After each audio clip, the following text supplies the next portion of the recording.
everyone. Welcome back to our newest episode of Relative Pitch. We are so excited to be joined by the amazing composer Katahj Copley. Hello, Katahj. How are you? Doing great. How about y'all?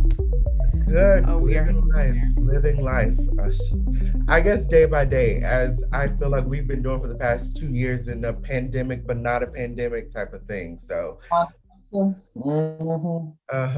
So, really like how are you? How is everything? I know you're in like your graduate program right now. How is that going?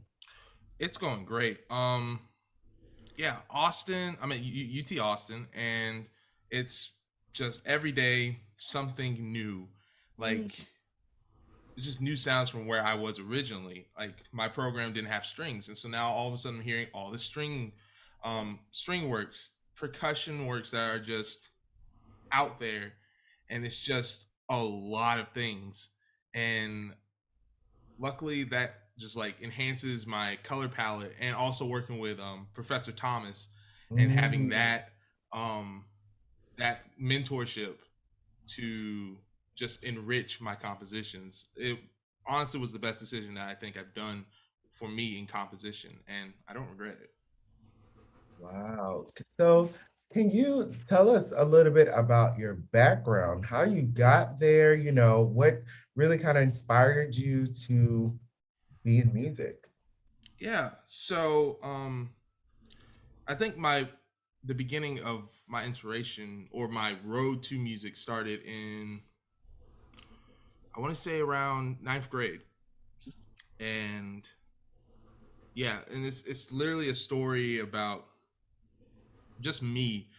Um, in ninth grade, my family and I were going through tough times, really tough times. Mhm. And um, as me being young and always having like a weight on my shoulder to help my family, I felt like it was my fault that we were in bad times. Mm.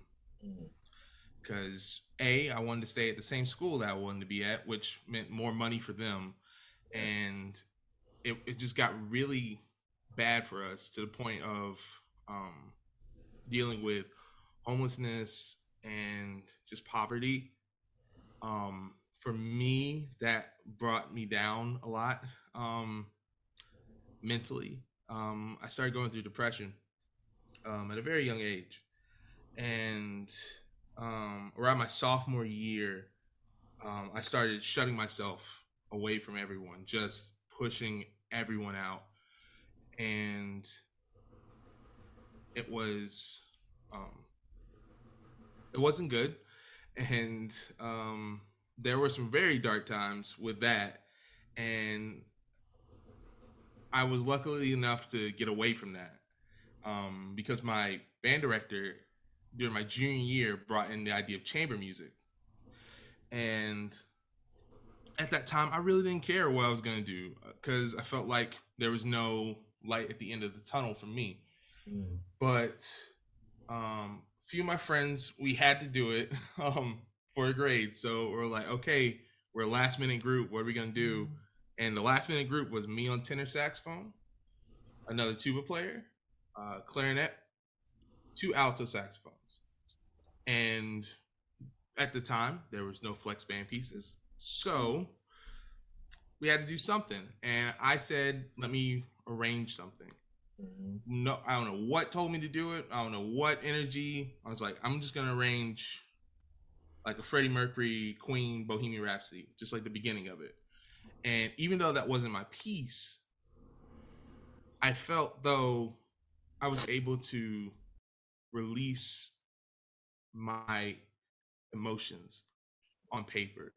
I was able to make that piece my own. And it was just a weird energy that I wanted. I was finally able to tell something. I at the time was not good with words, but for me, I didn't need to be good at words. Music was my communication. Music was the thing that led me to be able to tell stories that I wanted to tell, my own stories.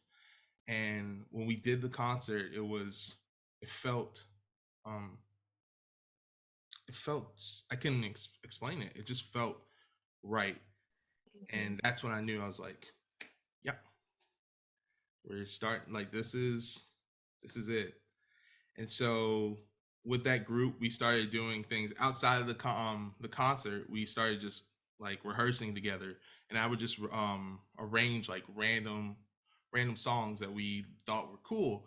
And so eventually we had like a catalog of 25 songs in a year. Mhm. And when we went to do another chamber ensemble concert, my West Georgia composition professor was at the concert. He saw me, he invited me to go audition for West Georgia, and the rest is history. Wow. Your story, um, really just, we always talk about how music can, change lives and really provide some type of, you know, um, safe space.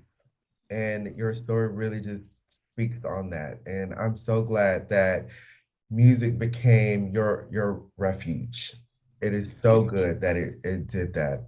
And you write some great things. And I bet that Bohemian Rhapsody was amazing. Sounds amazing. I just love the story, and then the part about the chamber music just it pulled at my heart even extra because that's like all I do, and it's my favorite thing in the world. And just like Exactly. I had a similar like music being a safe space and being a refuge for me, and in my early training, I was like, I'm all for this right now, and I'm so glad that it was there for you, and that can just like everybody, music is a safe space. Like Mhm. that is what is here to do is healing. It's to get our anger out. It's to let us divulge all of our emotions into a piece of plumbing sometimes Mhm. and make Yeah. beautiful music and just like get every emotion out and share something with the audience, even though they don't know what's going on, but you can share that type of emotion. And it's very interesting that we're going back to the chamber ensemble aspect. That's something that we talk about a lot on here and talk about how powerful and how and significant chamber ensemble music for young musicians actually can be, but how that's usually something that isn't done as much. Thankfully, I was in a program. I think but I think at least Michael, who were able to do chamber ensemble music at a very young age, and that really inspired a lot of individuality and like creatism or creativity in a very young at a very young age, because chamber ensemble is very different. Obviously, anybody has done chamber ensemble music versus large ensemble, you have to kind of connect more with the people who you're around, and it's always so interesting to see how the kids tend to do that whenever it's like, okay, well, conduct yourselves, or you explain the concept of chamber music. There's no conductor usually. Sometimes there is, but if there's no conductor, how do you connect with each other? And it has the same overlying principle that music is connectivity. Music is connection. It brings people together. Even brings someone back whole. Sometimes there are a lot of broken people who go to music, and it heals them and it soothes them, and it's a beautiful story. And it's so great to hear about how music can really change lives. And it's beautiful, and so thank you for sharing that with us. Something I always look at double major musicians a little crazily, Anthony, because I'm like, how in the world, when like composition, it's not like you did like two lighter load things, you did composition and education. Like, how did you balance doing both of those at the same time? Um, that's a great question. So the answer. um, for me, composition, like the music education was a thing that I had to work on as a job, as a craft. For me, composition was the kind of hobby that I had of just breaking in and just writing.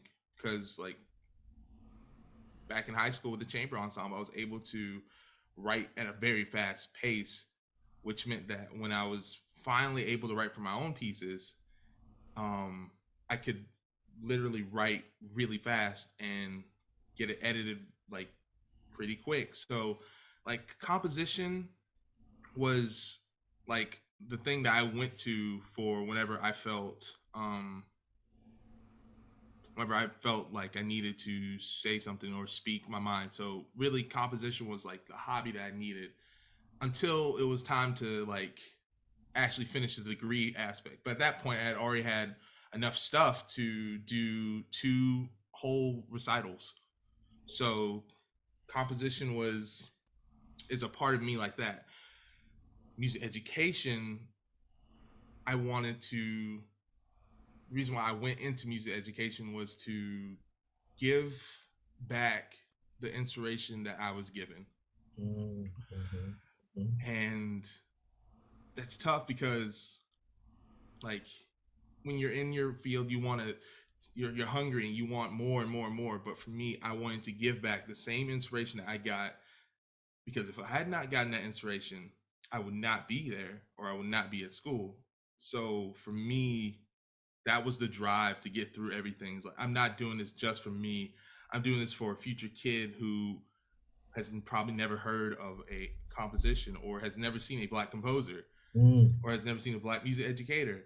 mhm, I'm mhm, here for something else that's bigger than me. So when I thought about that during school, and yeah, it was difficult, but it was bigger than me. It was always bigger than me, and so that was one of the drives that pushed me as going into the double major. mhm. Mm-hmm. That is, I feel that 100%. That's the reason why I am teaching right now, and I've always said that. Um, I've always said that I want to be the person that I didn't have or I didn't see. I never saw a black band director until years after, until I actually, maybe saw, at a competition, maybe one, or maybe when I was at Allstate, I saw one, but I never had that. And so I said, I want to change that because when you don't see yourself as a reflection, you don't think it's possible. Like, if I don't see a black conductor, how am I supposed to know that's possible for me if I don't see that? And so that has always been my mission to be that change. It's way bigger than just me or you or Lauren or my whoever. We have to be that change. And I want to ask you, how is it having a black mentor now, as a composition teacher, like a person who has garnered a lot of success as a black composer, as just a composer in general, who happens to be black. How is that? How is that for you? Honestly, one of the driving forces of me being at UT, that was like one of the forces, not only just the faculty, but just because he was there, and I saw someone who I wanted to be or I want to reach Mhm, and aspire to be. So being in like his presence or being in a room with him, he takes up the energy and it's amazing. It's like I want to get like that. I mhm, want to be like that because now I finally have um something that I can look up to, mhm, that is almost like my same story. mhm, Now I've had role models before, but they are not 100% me. Like they're mhm, not. Maybe they're half of my story, but he has to go through the same struggles that I have to go through, mhm. and that and not only is he going through the struggles, he's overcoming them, Yes. and he's achieving mass success. So it's like it teaches me not to give up. Even though there are some times where I do feel like, maybe I'll just take a year off of composition, or maybe I'll just like breathe for a little bit. No, it's just like seeing this person go to different conferences, still being himself, but being, I guess, himself times 10. Yeah. It's inspiring. And it's something that I wanted. And now that I finally got, I have to use my time with this person just to, I have to maximize the learning, have to maximize the experience. So I something that we talk about a little bit is the Black struggle in classical music or classical music, the music that we are doing. Um, because some people, when I say that, they're like, "What struggle?" You know, like they'll look at like, "What struggle do you have?" I'm sorry. The fact that majority of the time we have to work 10 times harder, but still two steps behind. Like that's a endless struggle that we have as Black musicians, or just going into a room and being one of one, being the only one in the room and being looked over for multiple times. So it is amazing that you have a mentor who has been in those rooms before and who has still come out on the top. And I'm looking at your career as well. Like your music is being performed everywhere, everywhere. And I'm just so proud and just so happy to see the success that you are having because it is completely you earned it, you're worth it, and it is just amazing. And I just want to say thank you as a Black educator, really being a model for all the Black children coming up in band or choir, or that is like, well, I don't know if I can be a composer. Yes, the answer is yes. Yes, you Mhm. can. So thank you very much for just being who you are. And to piggyback off of that, like discovering your music, as I've already emailed you, and I owe you another email. Anthony showed me your music, and after like learning about it and listening to it, I'm like, yeah, no one can say that, oh, new music don't exist, is not good. Oh, like shut up, like get out of my face, like actually face, get out of it, like please. Because I was just like, I'm listening to this, I'm like, I need this arranged for me, I want to do that on a recital, I'm like, I'm loving this, I'm like, if I go and teach like some high school brass stuff, I'm like, I can use that, we can take that and it'll be different. It something their ears have never heard before, wrapped around their tonality instead of some J.S. Bach. Um, so just saying. But like it's like you're creating this field, creating great music and good music, and people need to see that. And it's just great that you are being one of those composers who's like, new music is good. Stop saying it is not. Mhm. Adding myself 3 years ago. Truly, truly. And one of the questions I had, because this is always so interesting to me, is like how does it feel now to see your works actually being performed by so many groups and institutions and organizations? Like I'm sure it's so different from initially when you just began arranging and composing and just thinking that may not have even thought it would get to this point, and here you are. Like, how does it feel? It feels very, very, very good. And also feels very, very weird. Um, I just remember when I was like writing my first composition, just being in my room and just like, okay, this will work, or maybe this will work, maybe it's not. So most of my compositions are made from literally me sitting on my bed and just hashing out like ideas or different memories that I remember or stories that I want to tell. And then all of a sudden, they end up being world premieres. I'm like, that's crazy. I it's just weird thinking about like at a time, or there's a time where this piece didn't exist and now it exists and now it's in the repertoire and it's somebody's, it could be somebody's favorite piece or something like that. It's just a weird feeling, but it's also a good feeling because writing for me is literally me telling stories that I want to tell. And I use composition kind of like a diary of me telling experiences of or people who inspired me, and to have my story, like a personal story, now not personal, on a piece of paper, shipped off to somewhere else, Mhm. so that somebody else can interpret the story. It's just a weird feeling. I treat my compositions like I treat um I I call my compositions my children because they are something from me. They grow. I grow with them, and then I send them away to grow with other people. Um, so I might get like this composition a completely different view or a completely different way, but it's my kid. I love them. So seeing my kids go off to different places, it's weird, but I love it, and I feel humbled to just even be played at a time where I didn't think, okay, maybe no one's gonna. I'm just doing this for fun, and then all of a sudden, it just happened.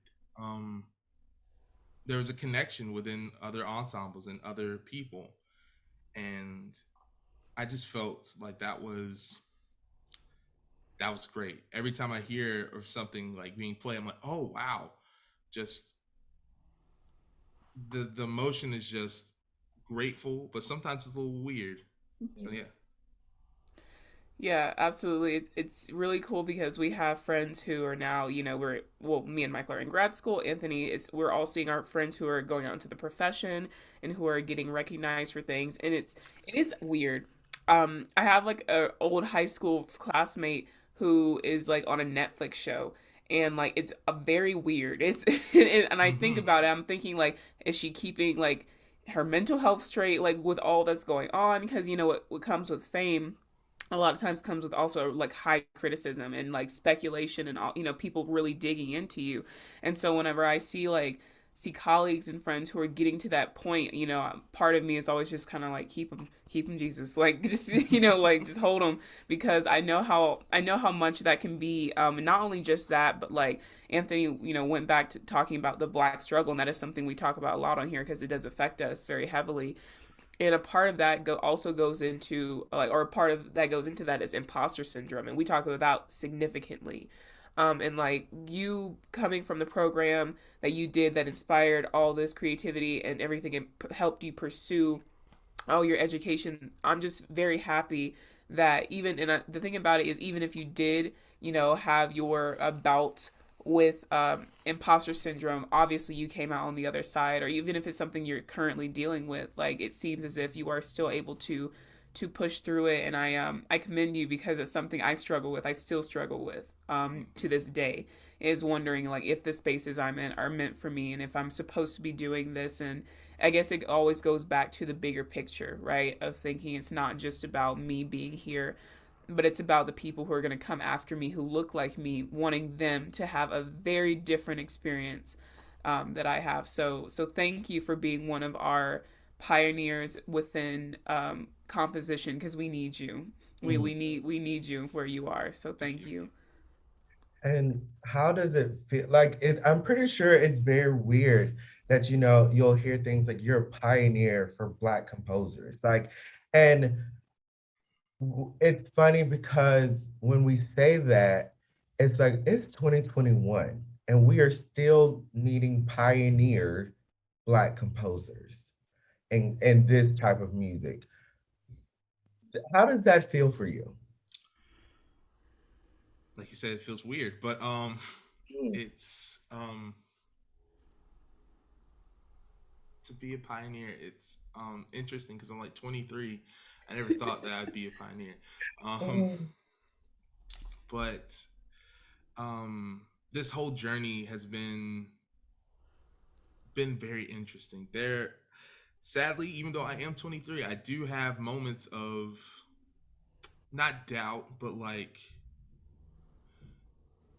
the idea of criticism is all. I mean, it's fine for me.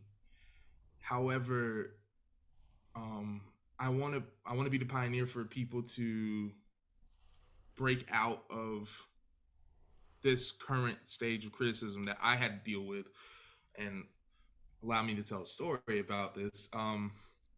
So this summer, a good friend of mine, who saw my growth from literally level zero to where I am now, wanted me to write a piece. He was going to commission me to write a piece for this group that he works with. I don't remember the name of yeah, I'm not going to name drop them here, but this group. Um, in the area, in the Georgia area, and I was like, cool. Let me. What do you guys want me to write about? He said, can it be a fanfare to celebrate their anniversary of their creation? I said, awesome. So immediately I'm thinking of memories of just triumph that I've gone through in life. I was like, okay, let's do this piece. Let's talk about this. Let's use these colors and let's blend this into something that both parties would enjoy. So I'm doing the prepping of it for like a week. I was like, this is the longest I've ever had to prep on something. Something's not right. There's something within me that's not right. Okay. Then the next week, I'm like, still prepping. I'm like, okay, maybe I just need to take a break. And I get an email from the person. He said, hey, I still want to do the commission, just not with this group. And I'm like, okay. So then he proceeded to tell me about their their president, or I guess their creator, or whatever you want to call him, basically looking at my work and saying no because of the pieces that I wrote. And the two pieces that I wrote were called Unspoken and Breathe. Those two pieces deal with, first of all, Breathe deals with my original reaction to the death of George Floyd. And Unspoken deals with the same topic, but it's used for younger band, and it goes through the 5 stages of grief, because kids do not know what the 5 stages of grief are. So can we teach them about how to grieve? He went through the entire website to just find those two pieces, and the review that I got from that was, irrespective of Mr. Copley's compositional talents, a quick review of his website showed red flags, as he has written pieces about events not pertaining to music that have caused a significant rift amongst the people of this nation. And that was the second time that I was blacklisted within a year. That one, once the second time happened, I was like, wow, you're willing to go. And the guy even went further and saying, if you choose to do this, I'll resign, something like that. I'm like, oh, wow, that's crazy. And then that was the second time. The first time was the one that hurt the most, I think, because it was the same piece and the school was all on board for this piece. And the child was very excited for this piece because I was going to work with the group and just be a face of like, yeah, we can do this. Or yeah, young composer can write good stuff. She tells her parents, her mother, not very happy with a piece of Unspoken, goes above the band director, the principal, to the board of education, causes a whole angry like rant, get blacklisted from that school. Wow. And his school's in somewhere south. Forgot the state. What's the state? I believe Florida or something like that. Yeah, so blacklisted there. And that one hurt because it was the drive that I had to be an educator and a composer, to give to give a kid that inspiration to do things, and then someone else of more power took that away from them. So yeah, I hope that no one has to deal with that, and allow me to be that person who had to deal with it. I hope it doesn't happen again for others, and just to learn, just to do that. Because at first it hurt me, the first one. The second one, I walked off with stride because I knew who I was as a person. Like, I'm going to write the music that I feel is important. I'm going to write the music that I feel has a story that not only impacts me, impacts the world around them. I'm not going to write about pieces that don't mean anything. I'm going to write pieces that deal with either things about me or things about the world or things that I just wonder about. So just writing heavy topics because that's how I feel. That's how I feel music can express topics that cannot be expressed through words and can give other perspectives. So just because I was blacklisted twice doesn't mean that I'm gonna stop writing music. So Mhm. I want to push that idea of go past hate Mm. and still reach that goal of something that's bigger than you. Talk about the Black struggle. Um, that's what we deal with. And it's so this rhetoric that music, when the writing about something that does not deal with music, hold on, pause. Exactly. Because is music not just a reflection of the times that we're in? Ooh, child. Exactly. So how dare you? You don't know, to whoever that person was, you don't know what you're talking about Not at whatsoever. all. Because music has always been a reflection of what is going on from the inception of it. So how dare you? And the only reason they said that is because they were on the opposing side of that issue and they think it's a political issue. No, there are Black people dying in these streets that are completely innocent. And now we want to make that a political issue. You know, I'm enraged. We have been talking about this same issue for years upon years. And there's this just Well, people. I can't. it's just like that is what music has been used for. I mean, you can look at the two of our biggest pieces, like one of our biggest pieces in the Wim Band repertoire, Music for Prague, is literally written about a life event of invading Prague. Mhm, And mhm, then you have another piece, Adolphus Hellstork's America Guernica. That's also written about a life event. mhm. Like music has always been that. And especially in the Wim Band repertoire, we've had a lot of pieces like that. And it's just like this person has no idea what they are talking about. Not even the faintest. Like, look, you can even look at popular culture music. Thank That's you. literally around what we do every single day. Like, if she listens to country, that's what they do. She listens to rock. That's about like literally. There is no music that is just written about not what's going on.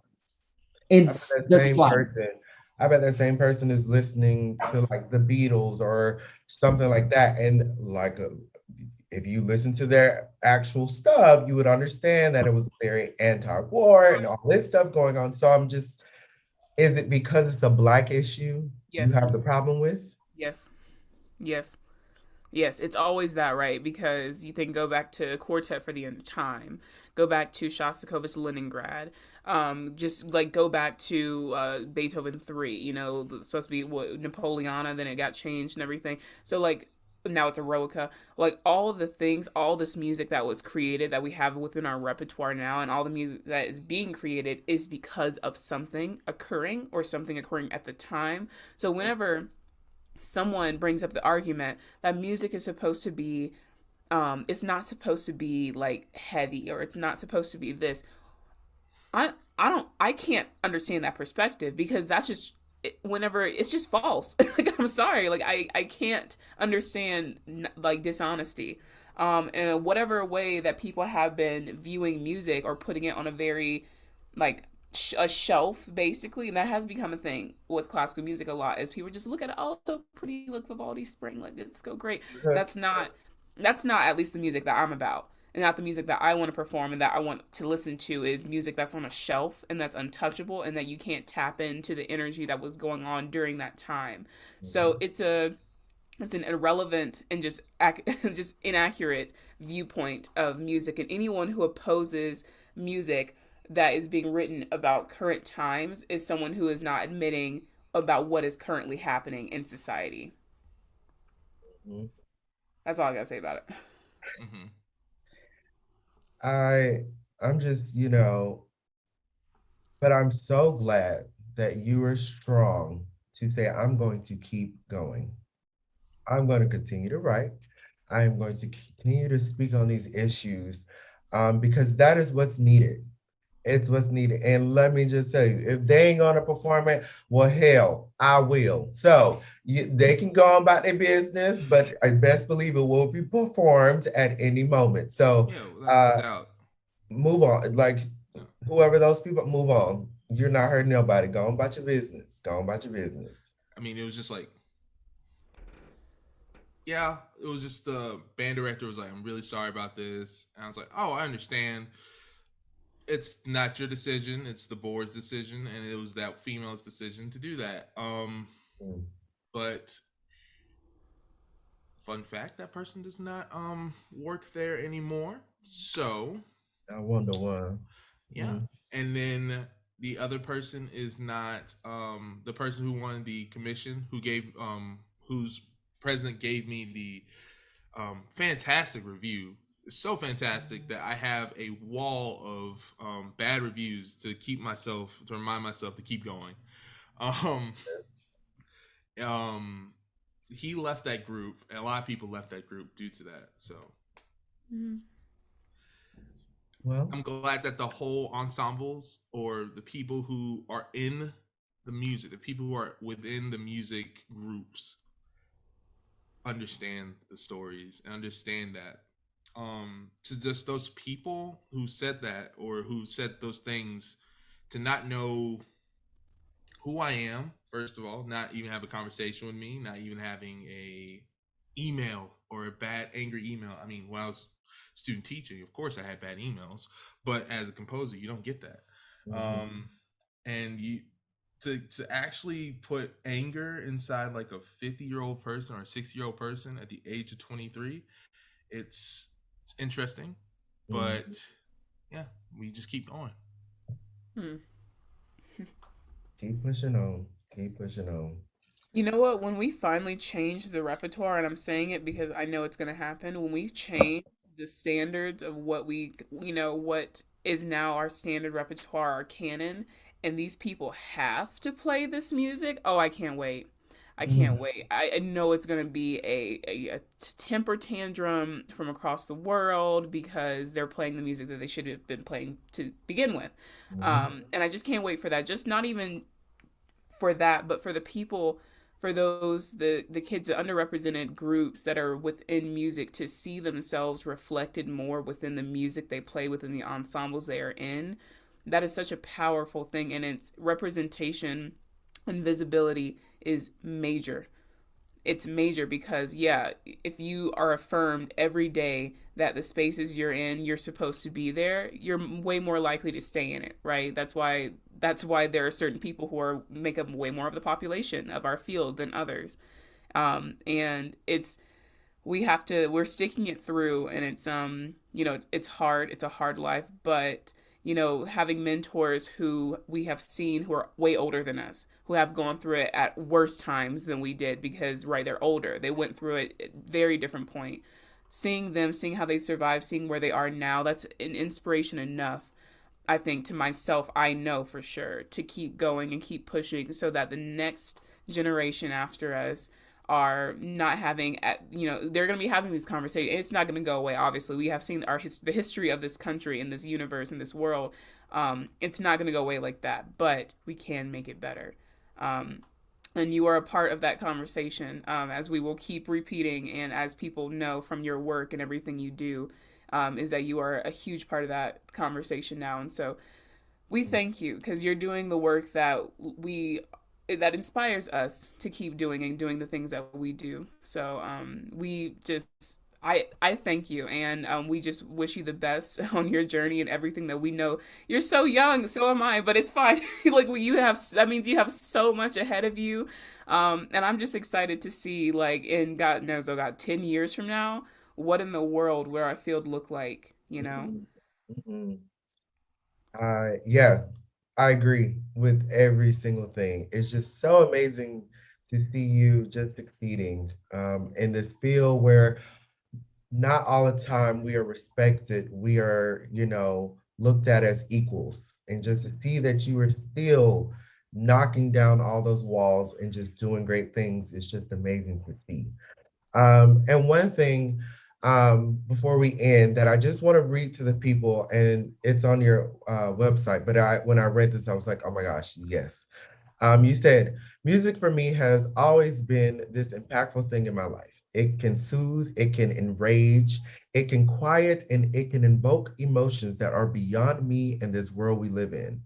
I believe that music is the ultimate source of freedom and imagination, and the most freedom I have had as a musician was through composing. Composition is like me opening my heart and showing the world my drive, my passion, and my soul. I'm so glad that you are sharing your story, your passion, and your soul with us because we feel it, we love to see it, and we will always be here to support you no matter what. Thank you. Thank you. We You will never be blacklisted from relative pitch. I can promise you. What's the opposite of Never. blacklisted? Like, but whatever that is, we will uplift you in whatever ways that we possibly can.